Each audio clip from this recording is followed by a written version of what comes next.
হবে, এগুলো এখনো হয়নি কেন? মুসলমানদের সাথে কুত্তার মতো ব্যবহার করতে হবে, যারা 15 বছর হিন্দুদের সাথে কুত্তার মতো ব্যবহার করেছে। এমনই মন্তব্য করেছেন ভারতের হিন্দু সংগতির সর্বভারতীয় সহ সম্পাদক মৃত্যুঞ্জয় মণ্ডল। মুসলমানদের সঙ্গে কুত্তার মতো ব্যবহার করতে হবে, যারা 15 বছর ধরে হিন্দুদের সঙ্গে কুত্তার মতো ব্যবহার করেছে। আর আমি বলবো, বাসন্তীর বুকে যত মুসলমানরা ফিশারি করে আছে, সেই ফিশারিগুলো মুসলমানদের লাথি মেরে দূর করে হিন্দুদের জায়গায়।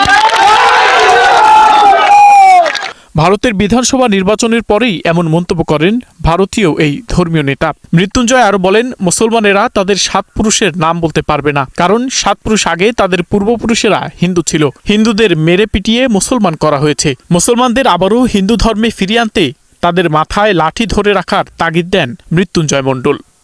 মুসলমানদের আপনি দেখবেন তাদের 7 পুরুষের নাম বলতে পারবে না, ওরাও হিন্দু ছিল একসময়।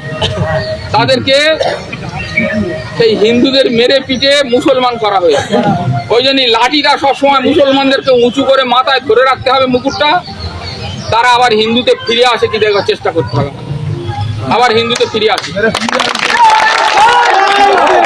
এখন প্রশ্ন থেকে যায়, তাহলে কি কুকুরের মতোই মার খেতে যাচ্ছে ভারতের মুসলিমরা?